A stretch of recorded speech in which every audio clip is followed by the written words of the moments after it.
Welcome back. I'm Kristen, and today we're going to be making our autumn minestrone soup, and we're going to be featuring the butternut squash in this soup today, which gives it a really nice flavor, lots of vitamins, and also lots of beautiful fall color as well.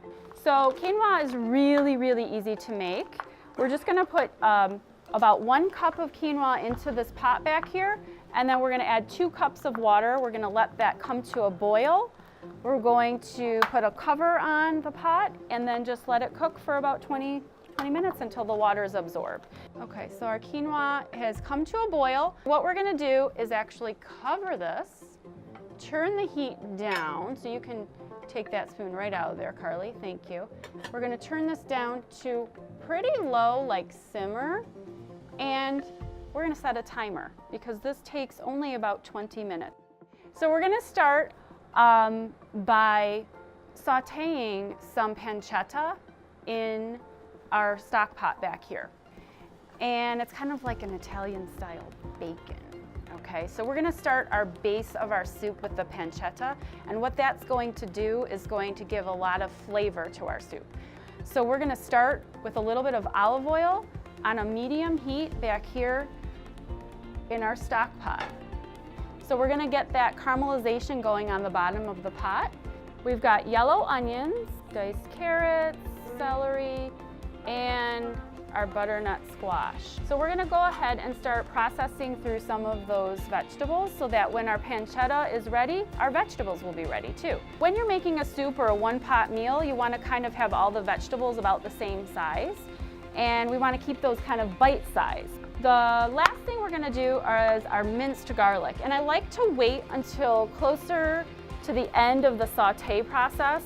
We're gonna actually add thyme next.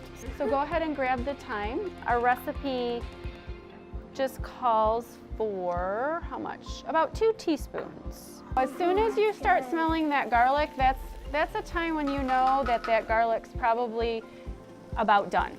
Okay, we don't wanna let it go too much longer.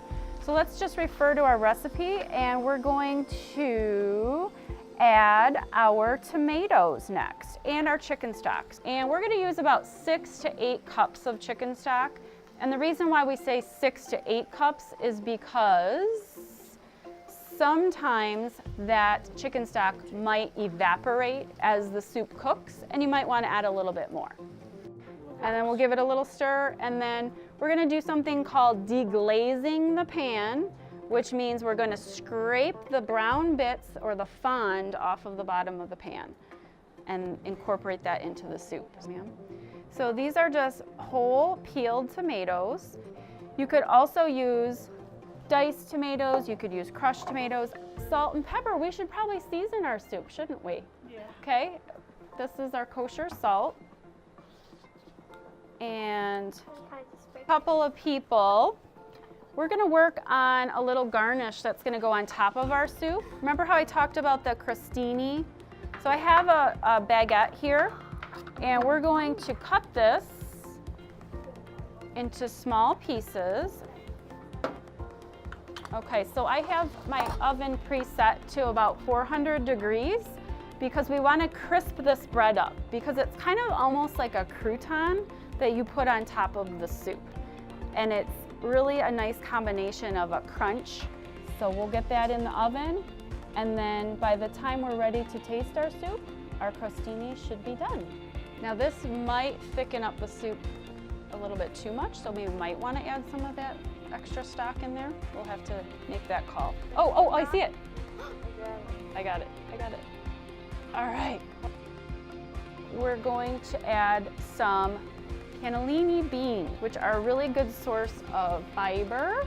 All right, so we're gonna actually strain out the liquid and give these beans a little rinse, and then we're gonna add that right to our pot whenever you're ready.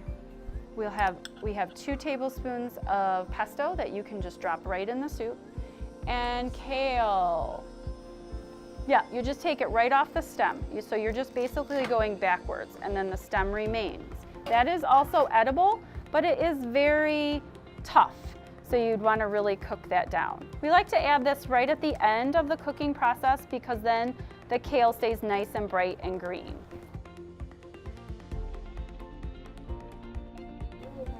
They look so good. And I hear them sizzling. So maybe just 1 or 2 cloves, and as soon as this cools down, we're gonna rub this crostini with a little bit of garlic. And then we'll be ready to serve.